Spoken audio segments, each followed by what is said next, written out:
श्रीनाथ जी चरित्र श्री हरिराय जी महाप्रभु जी रचित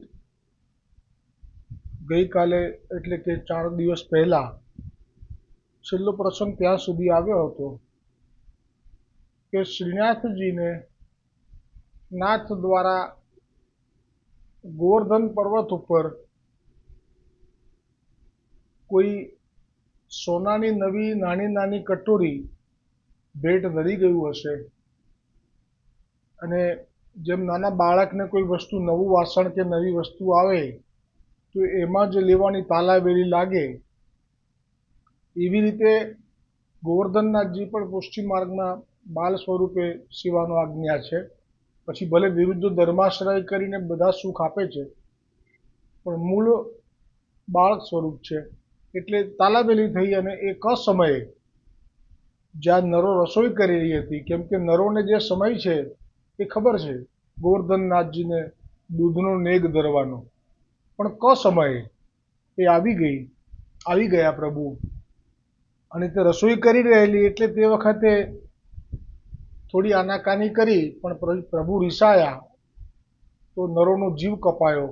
પછી નરોએ બધું કામ પડતું મૂકી પહેલાં દૂધમાં મિશ્રી અને સુગંધી પધરાવી અને ખૂબ એને સુંદર સિદ્ધ કર્યું અને પછી ગોવર્ધનનાથજીની જે કટોરી હતી તેમાં જ લેવડાવ્યું, કેમ કે પહેલાં જ કહ્યું નરોએ કે બહુ જ નાની છે. પ્રભુ કે મને વાંધો નથી, તું રેડતી જજે, હું પીતો જઈશ.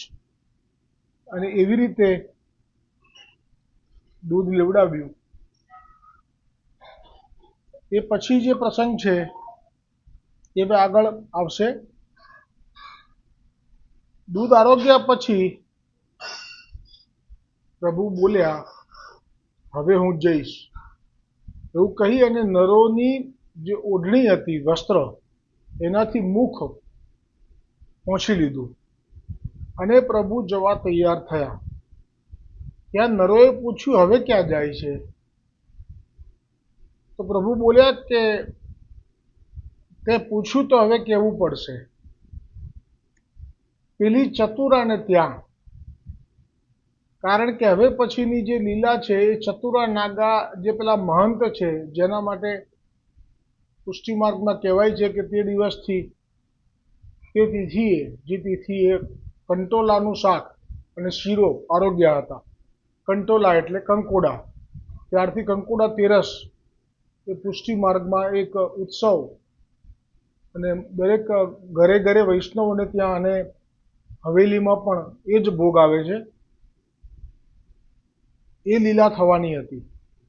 આપના માટે તો એ ચતુરા હતી, ખરેખર ચતુર મહંત હતા નાગા સંપ્રદાયના. એમના મનોરથ માટે આપ ત્યાં જવાના હતા ટોડકા ગનામાં.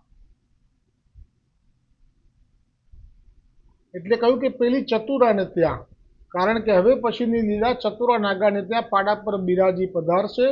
તેથી કહ્યું કે પેલી ચતુરાને ત્યાં. નરો કહે, પણ ચતુરા કોણ હશે? એ ક્યાં રહેતી હશે? એ વિચારે ચડી ત્યાં સુધીમાં પ્રભુ પધારી ગયા. શ્રી હરિરાયજી મહાપ્રભુજી હવે અદ્ભુત લીલાના દર્શન કરાવતા કહે છે, એક દિવસ સમાચાર મળ્યા, મુસલમાનોની ફોજ મંદિરો તોડતી લૂંટફાટ કરતી મથુરા તરફ આવી રહી છે અને તરત મુખ્ય સેવકો ગુપ્ત બારણે ચર્ચા કરી રહ્યા છે કે હવે શું કરવું, પણ કોઈ નિર્ણય ન થઈ શક્યો. આખરે રામદાસ મુખિયાજીએ મંદિરમાં શ્રી ગોવર્ધનનાથજીને જ્યારે વિનંતી કરી કે આપ જ કંઈક સમાધાન વિચારો તો અમે કંઈક કરીએ, ત્યારે પ્રભુએ સ્વયં જવાબ આપ્યો કે ફલાણા પાડા ઉપર જ મને પધરાવજો. હવે એ પાડાનો ઉદ્ધાર થવાનો સમય આવી ગયો છે, એટલે ફલાણા પાડા ઉપર જ મને પધરાવજો અને મને ટોડકો ઘનો છે ત્યાં લઈને ચાલો. તે જ પાડા ઉપર શ્રી ગોવર્ધનનાથજીને બેસાડી ચારે વૈષ્ણવો ચારે બાજુ ચાલે છે અને પાડા ઉપર ગોવર્ધનનાથજીને પધરાવેલા છે. અને એક તરફ ચાર વૈષ્ણવોમાં કોણે કોણે ગોવર્ધનનાથજીને શ્રી હસ્તથી સ્પર્શ કરીને ટેકો દઈને ચલાવી રહ્યા છે. તો કહે છે એક તરફ રામદાસજી, એક તરફ કુંભનદાસજી, આગળ પાછળ જે છે એમાં સદુ પાંડે અને માણેકચંદ પાંડે, સૌને એક પાડો અને 4 વૈષ્ણવ. હવે જે રસ્તામાં જતા આવતા હોય છે એમને પ્રભુ દર્શન નથી આપતા, એટલે જે બ્રજવાસીઓ અને જે પણ કોઈ છે ત્યાં અવર જવર કરી રહ્યા છે તે માર્ગ ઉપર તેમને સૌને એક પાડો દેખાય છે, પણ ઉપર કોઈ બિરાજેલું દેખાતું નથી. અને આ 4 ભગવદીય વૈષ્ણવો દેખાય છે. જતીપુરાથી ડીગ તરફ વળ્યા. થોડી વારમાં અતિશય સઘન વનમાં પ્રવેશ કર્યો. ત્યાં ટોળનો ઘણો તરીકે ઓળખાતા રમણીય સ્થાન પર આવ્યા. ત્યાં ઝાડી, ઝાંખરા, ગોખરું, કાંટા ખૂબ હોય છે, તેથી 4 વૈષ્ણવોના કપડાં ફાટી ગયા, ઉજરડા ભરાયા. પણ જ્યાં પ્રભુની ઈચ્છા હતી એટલે મનમાં એ વિચાર દબાવી રાખ્યો કે અહીંયા કેમ લાવ્યા હશે. પણ પછી વિચાર્યું કે અહીં યવનની ફોજ પ્રવેશ ન કરી શકે, એટલે જ પ્રભુએ અહીં આવવાની પ્રેરણા કરી લાગે છે. ત્યાં સરોવર દેખાયું, પાસે ચોક હતો, એક ઘટાદાર વૃક્ષ ચબૂતરો હતો. ત્યાં કોઈના પગલાં કે જે સૂકા પાંદડા પર પડતા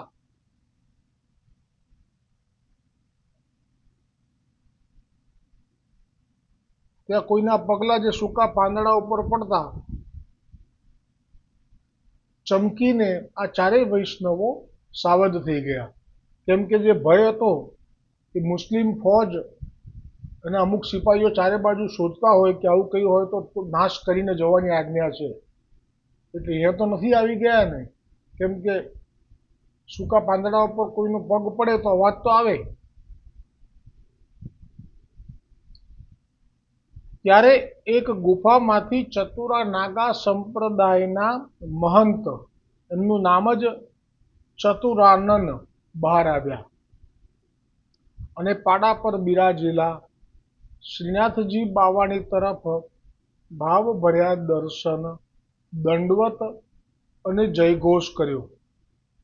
તે સાથે જ 4 વૈષ્ણવો હવે સમજી ગયા કે વ્રજવાસીઓને ગોવર્ધનથી અહીં સુધી આવતા ફક્ત પાડો જ દેખાયો હતો, પણ આ કોઈ સાધુ જે છે મર્યાદા માર્ગીય, એને તો પાડા ઉપર બિરાજેલા પ્રભુના પણ દર્શન થઈ રહ્યા છે.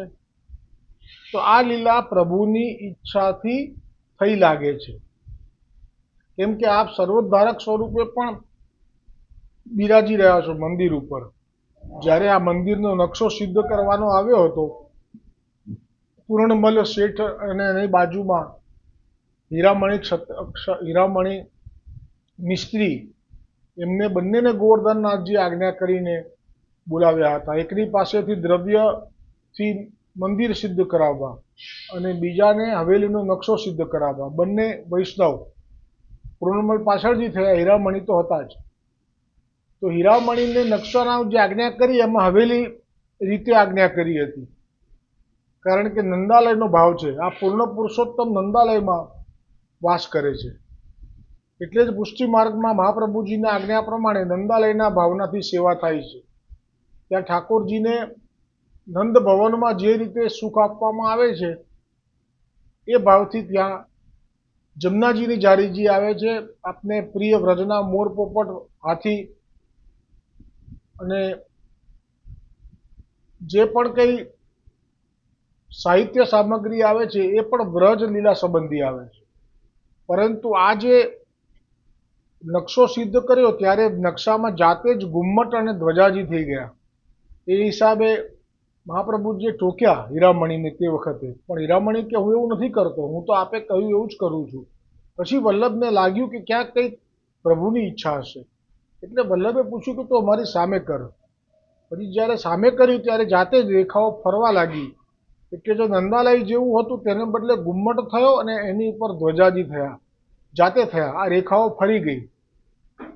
તે ક્ષણે જ મહાપ્રભુજી વલ્ભાચાર્યજીએ જાણી લીધું કે આપ છે વ્રજના રસો વૈસહ, પણ આપે તો એવો નિર્ધાર કરી લીધો છે કે અમે તો અમારા દૈવી જીવો માટે તો પ્રગટ થયા જ છીએ, મૂળ હેતુ તો એ જ છે, પરંતુ જે અન્ય માર્ગીઓ પણ અમારા શરણે આવશે અથવા અમારા માટે કંઈ પણ મનોરથ કરશે તો અમે એનો એ મનોરથ પણ જરૂર પૂર્ણ કરીશું. એ આપે જ્યારે કર્તુમ અકર્તુમ અન્યથા કર્તુમ સર્વ સામર્થ્યયુક્ત એવું આપનું જે પ્રમેય બળ છે એમાં પછી મહાપ્રભુજીએ પણ કહ્યું કે તો એમ જ થશે. અને તે પછી આ જે મંદિર થયું છે ગોવર્ધન પર્વત ઉપર, એ ઘુમ્મટ અને ધ્વજાજી સાથે છે, અને એ જ વાત નાથદ્વારામાં પણ છે. એટલે આ જે મહંત છે એ પુષ્ટિ માર્ગીય પણ નથી કે મર્યાદા પુષ્ટિ પણ નથી, એટલે કે કોઈ સેવક થયા નથી, પણ છતાંય મનોરથ કર્યો એટલે પ્રભુએ જાણ્યું કે એનો ભાવ શુદ્ધ છે. એ આ ગોવર્ધન પર્વતને બહુ જ અલૌકિક સ્વરૂપને જાણે છે, તો જ એણે એવો દ્રઢ સંકલ્પ કર્યો હતો કે હું તો ઉપર મારો પગ નહીં પધરાવી શકું, પણ આપ કૃપા કરશે ત્યારે મને દર્શન થશે. અને સાથે મનોરથ પણ કર્યો હતો કે મારે તો કંટોલાનું શાક અને શીરો ધરવો છે. અથવા તો અહીંયા આવશે પ્રસંગ કે આપે અગાઉથી જણાવી દીધું હતું ગોવર્ધનનાથજીએ કે હવે અમે તમારા ઘરે આવી રહ્યા છીએ, તો હવે એ વખતે જે હતું એમાં કંટોળાનું શાક, કંકોડા ખૂબ થાય ત્યાં વ્રજના ટોળકા ગણામાં, એટલે કંકોડા અને શીરો સિદ્ધ કરીને આપણે રાખ્યો હતો. અને આ પ્રભુ જાણતા હતા અને એક ચતુર નાગા જાણતા હતા. ચતુરાનંદ જે મહંત છે એ નાગા સંપ્રદાયના વડા છે, અને એ મૂળમાં શિવજીના પરમ સેવક છે, પણ હવે વ્રજમાં રહે છે અને ગોવર્ધનનું સ્વરૂપ જાણે છે, એટલે પછી અને તાપ પણ છે, અને કેમ કૃપા કરી છે ગોવર્ધનનાથજીએ આવી કે ભાઈ એ બીજા સંપ્રદાયના નાગા સંપ્રદાયના મહંત છે, તો એમના હાથનું કંકુડાનું શાક અને જે શીરો આપ આરોગ્યા છે એ હજી પણ રહસ્ય છે, એના વિશે કોઈને વધારે જાણકારી નથી. એટલે કે ત્યાં તો ભાવ વિભોર થઈ ગયેલા ચતુરા નાગા ગદગદ કંઠે બોલ્યા, પ્રભુ ભક્ત માટે આપ આવો શ્રમ લેશો એ સ્વપ્નમાં પણ નહોતું ધાર્યું. એટલે જ આ કૃપા માર્ગ છે. સાધારણ ઘરમાં પણ પ્રભુ બિરાજી જાય છે, એ જે ધરાવે લે છે અને સંતોષ પામે છે, એટલે જ આ માર્ગ જેવો માર્ગ થયો નથી, થવાનો નથી. જ્યારથી ગોવર્ધન કંદરાથી પ્રગટેલા ત્યારથી દર્શનની ઈચ્છા હતી, પણ ગોવર્ધન પર કેમ ચડી શકાય એ દુઃખે વિયોગ થઈ રહ્યો હતો. તે આપે આવી કૃપા કરી. આપની આગમનની જાણ થતાં મેં ધરવા માટે જાણ થતાં એટલે આપે અગાઉથી જણાવી દીધું છે કે અમે આવી રહ્યા છીએ એમ. આપે કંટોલા એટલે કંકોડાનું શાક સિદ્ધ કરી રાખ્યું છે. પ્રભુ અહીં ગામમાં વરસાદ થતો નથી. ખેડૂતોના કુટુંબોને દુઃખી જોઈ હું તપ કરું છું. એટલે એક આ કારણ પણ હોઈ શકે કે જે બીજાના દુઃખે દુઃખી હોય એ જ પ્રભુને બહુ પ્રિય હોય. મેં વચ્ચે કહ્યું હતું કે સુંદર એ છે, સુંદર એ નથી કે જેનું રૂપ સુંદર છે, જેના વસ્ત્રો સુંદર છે, જેના આભૂષણથી એ સુંદર દેખાય છે, કે જે બહુ સંપન્ન છે એટલે એ સુંદર દેખાવાનો પ્રયત્ન કરે છે એટલે સુંદર છે, એની પાસે વિદ્યા બહુ છે એટલે સુંદર છે, એની પાસે કોઈ આવડત છે, સિદ્ધિ છે એટલે સુંદર છે. તો પ્રભુની દ્રષ્ટિએ તો સુંદર એ જ છે કે જે ભલે પછી રૂપમાં ગમે તેવો હોય, પણ એ કોઈના દુઃખને જોઈ શકતો નથી. એટલે આપણી ક્ષમતા આટલી તો છે જ કે અત્યારે ગ્રીષ્મકાલ ઉષ્ણકાલમાં આપણે જલનું એક પાત્ર રાખી શકીએ છીએ, બીજા પાત્રમાં 2 મુઠ્ઠી દાણા, જુવાર, બાજરી, મકાઈ, મગ એ પણ રાખી શકીએ છીએ. અને જો હજી પણ હોય આપને ક્ષમતા તો કેરી આવે છે, ભલે સસ્તીવાળી, એ કેરીને પણ છોલીને તમે મૂકી દો ત્યાં, તરબૂચને પણ કાપીને થોડું પીસ મૂકી દો ત્યાં, તો એ જે મૂગા પક્ષીઓ છે એ એટલા આનંદમાં આવી જાય છે કે એ આનંદમાં આવે છે એટલે ઠાકોરજી તમને સુંદર જુએ છે કે આ સુંદર છે, કેમ કે આનો ભાવ જે છે એને પોતાના માટે કંઈ જોઈતું નથી. એનો ભાવ એવો છે, એ એમ કહે છે કે પ્રભુ અહીં તોડ ગામમાં વરસાદ થતો નથી.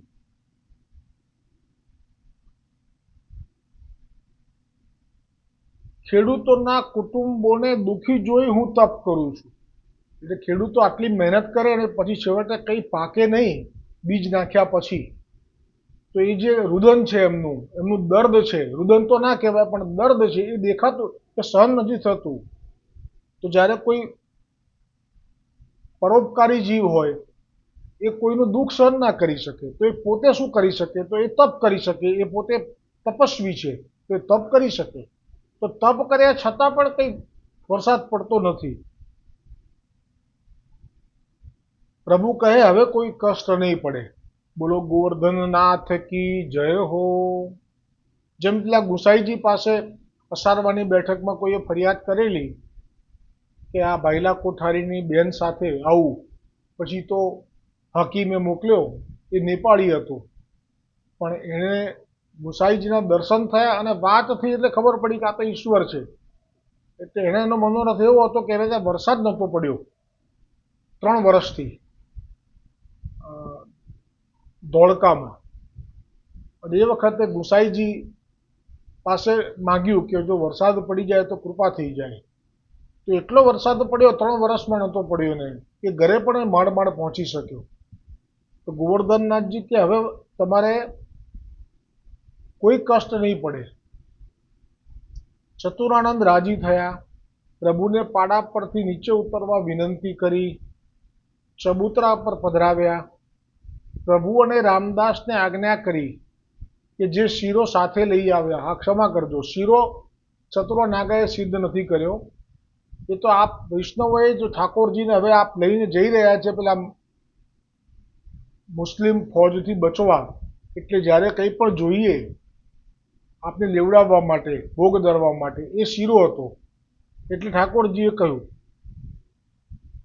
કે પેલો શીરો સાથે લઈને આવ્યા છીએ, તેની સાથે આ કંટોલા એટલે કંકોડાનું શાક મને ધરો, અને અમે આરોગ્ય ત્યાં સુધી બાજુમાં જઈને સુંદર કીર્તન સંભળાવો. ત્યારે 5 બાજુની લતામાં, 5 એટલે આ ચતુરાનાગ પણ બાજુની લતા કુંજમાં બેઠા. કીર્તનો કુંભનદાસજીએ ગાયા. એમાં એક કીર્તન એવું ગાયું કે પ્રભુને આરોગતા પણ હસવું આવી ગયું. કેમ કે કુંભનદાસજીને જે રસ્તામાં ઝાંખરામાં કપડાં ફાટ્યા અને જે ઉજરડા ભરાયા, એટલે જે ભાવો હતા એ બધા પ્રગટ કર્યા, આ કીર્તનમાં પ્રગટ કર્યા. શું કહે છે? બાવત હે તો હી તોડ કો ગનો, કાંટા લાગે ગોખરું લાગે, ફટ્યો જાત યહ તનો, સિંહે કહા લौकरी को डर, यहाँ कहाँ बानिक बन्यो, कुंभनदास तुम गोवर्धन दर, वह कौन रांड ढेढनी को जन्यो. કુંભનદાસને હવે સમજાયું કે આ જે લીલા થઈ એમાં શું કારણ હતું, પણ હવે એમને જે વેદના થઈ છે એ વેદના રજૂ કરી છે આમાં, અને પ્રભુનું ઐશ્વર્ય પણ જો કે પ્રગટ કરી લીધું છે આમાં. બાવત હે તો હી ટોડકો ગનો, કે જે તને ટોડનો ઘનો બહુ વધારે ગમતો લાગે છે, કાંટા લાગે ગોખરું લાગે, ફટ્યો જાત યહ તનો, પણ તને ભલે ગમતું હોય, પણ અમારે તો અહીંયા આવતા આવતા જે અંદર અમે ઘૂસ્યા કાંટા ઝાંખરામાં, એમાં જે અમારા કપડાં ફાટ્યા ને અમારા શરીરમાં ઉજરડા ભરાયા. અને પછી કહે સિંહે કહા લौकरी को डर, એટલે કે આપ તો સિંહ સમાન છો, અને આ મુસલમાનોની ફોજ છે એ તો શિયાળ સમાન છે, તો વળી સિંહને શિયાળનો શું ડર હોય?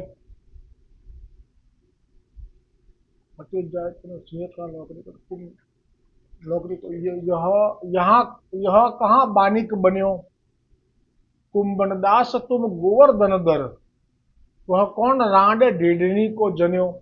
એટલે વ્રજમાં છે ને રાંડ એ શબ્દ ગાળ ઘરે ઘરે બોલાય છે, એટલે આપણને એવું લાગે કે આ શબ્દ કેમ વાપર્યો, પણ આ તો બધે વાપરે છે. વ્રજના ઘણા પ્રસંગોમાં આવશે 84-252માં. એટલે કે એ કોણ છે એવો કે જેને કારણે આવી રીતે અમને લોકોને પણ આવું થયું? એ દરમિયાન સ્વામિનીજી આવ્યા ટોડના ગનામાં અને વિવિધ પકવાન સિદ્ધ કર્યા અને પ્રભુને આરોગ આવ્યા. પછી સૌ અધરામૃત લઈ ગોવર્ધન નિજ મંદિર આવી ગયા. જે પાડા ઉપર સવાર થઈને પ્રભુ જેવા પાછા ગિરિરાજ સ્થિત મંદિરમાં પધાર્યા, તે પાડાની અધમ યોનિમાંથી છુટકારો થઈ ગયો. એટલે એ જે પાડો હતો એનો દેહ છૂટી ગયો. એટલે બોલો, આપણા માર્ગમાં તો કંઈ પણ છે એ એની પાછળ મૂળ લીલાનું કારણ છે. આ પાડો પણ કોણ હતો? કે જેને એક જગ્યાએ ભેંસ લખ્યું છે, કોઈ જગ્યાએ પાડો લખ્યું છે, પણ આ પાડા પર જે સવાર થઈને આવ્યા એ પાડાને દેહ કેમ છૂટી ગયો? એ પૂર્વજન્મમાં બરસાનામાં રાધાજીના બગીચાની માલણ હતી અને રાધાજીની અવજ્ઞા કરવાને લીધે ભેંસ થઈ હતી. તે પ્રસંગ 252 વૈષ્ણવોના પ્રસંગમાં આવી ગયો છે. એટલે એ ભેંસ હતી કે પાડો હતો, પણ મૂળમાં એ આ રીતે અધમ યોનિમાં જે આવેલો કેમ, એનું કારણ 252 વૈષ્ણવની વાર્તામાં, એમની જ વાર્તામાં આવે છે, આ ટોડકા ઘણાવાળી વાર્તામાં. કોનો પ્રસંગ છે? મને લાગે છે કુંભનદાસનો જ છે. કુંભનદાસજીના વાર્તામાં જ આવે છે. અને એમાં આ પૂર્વજન્મના લીલામાં બરસાનામાં વૃષભાનુજીના મહેલની બહાર જે બગીચો હોય એમાં જે માલણ હોય એ આ માલણ છે. પણ માલણ થઈને પણ એણે સ્વામિનીજીની અવજ્ઞા કરી હતી. એ પોતાના બાળકને સ્તનપાન કરાવી રહી હતી. સ્વામિનીજી આવ્યા તો સ્વામિનીજીનો મહિમા ગર્ગ સંહિતામાં ગર્ગ મુનિએ લખ્યો છે. જ્યારે પ્રગટ થયા અને પછી એમને પલ્લવ ઝુલાવતા ગોપીજનો આવીને, ત્યારે લખ્યો છે કે આમના દર્શન કોઈ યોગી એમ કહે કે હું આટલા કરોડ વર્ષ તપ કરું પછી મને થઈ જાય, તો પણ સંભવ નથી. એ આજે ઠાકોરજી પધારવાના છે એટલે આપ પધાર્યા છે, એટલે આ દર્શન થઈ રહ્યા છે. આવા સ્વામિનીજી. અને એમણે આજ્ઞા કરી કે અલી, અમુકી, જાને અમારા ઠાકોરજીના ખબર લઈ આવ ને, અત્યારે શું કરે છે. તો સ્વામિનીજીના મુખના વચન અને એ આજ્ઞાનું જો કોઈ પાલન કરી લે તો એનું તો જીવન કેટલું સુગંધમય થઈ જાય. પણ આ એવી ઢીઠ હતી કે એણે એમ કહ્યું કે હું મારા પુત્રને સ્તનપાન કરાવી રહી છું એટલે હું નહીં જઉં, આવો જવાબ આપ્યો. એટલે સ્વામિનીજીને તો વિરોધ થયો પ્રભુ પ્રત્યે. અને સ્વામિનીજીની નજીક જે હોય તે તો સેવામાં તત્પર હોવા જોઈએ, ભલે પછી કોઈ પણ હોય. અને સેવામાં તત્પર તો ન રહી, ઉપરથી આવો ઢીઠ જવાબ આપ્યો. અને છેવટે સ્વામિનીજીની અપ્રસન્નતાનું કારણથી પડી શ્રાપ આપ્યો. એટલે પછી એ શરણે આવી કે મારો ઉદ્ધાર ક્યારે થશે? તમે તો મને કહ્યું કે હું ભેંસ થઈશ. તો કે ઠાકોરજી સ્વયં તારી પર જ્યારે બિરાજશે ત્યારે તારો ઉદ્ધાર થશે. એટલે આમાં શ્રાપ પછી પણ શ્રમ તો છેવટે સ્વામિનીજી અને પ્રભુ જ લે છે. બોલો યુગલ સરકાર કી જય હો. જેવી રીતે કુંજરીએ પોતે જ મુખનું ઉચ્છિષ્ટ હતું એ લેવડાવવા માટે થઈને ભાન ભૂલેલી એ ધરી દીધું હતું, પણ સ્વામિનીજીએ રોકી લીધી એને. અને સ્વામિનીજીને બી હાથ ધરીને રોકી લીધા હતા. તો અપરાધ કરવો એ જીવનો સ્વભાવ છે, પણ શ્રાપ આપીને પણ કૃપા કરવી એ યુગલ સરકારનો સ્વભાવ છે. કેમ કે એ જ કુંજરીને અંત સમયે સાક્ષાત ગુસાઈજીના જ સ્વરૂપમાં સ્વામિનીજી અને શ્રી કૃષ્ણચંદ્ર બેના દર્શન થયા. હવે કુંજરીનો કયો અધિકાર છે? મ્લેચ્છ યોનિમાં છે. અને પૂર્વમાં એ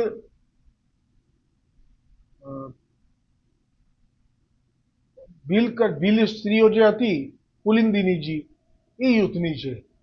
પણ એવું નથી જોતા પ્રભુ. જાતિ પાતિ જોતો નથી, ભક્તિનો સંબંધ. આવી આ કૃપા. એટલે જેટલું આપણે માનીએ છીએ એના કરતાં પણ વધારે કૃપા એ આપ યુગલ સ્વરૂપ કરતા રહ્યા છે, કરશે. શ્રીનાથજીનું ચરિત્રનો આગળનો પ્રસંગ હવે આવતીકાલે આવશે. બોલો શ્રી ગોવર્ધનનાથ કી જય હો.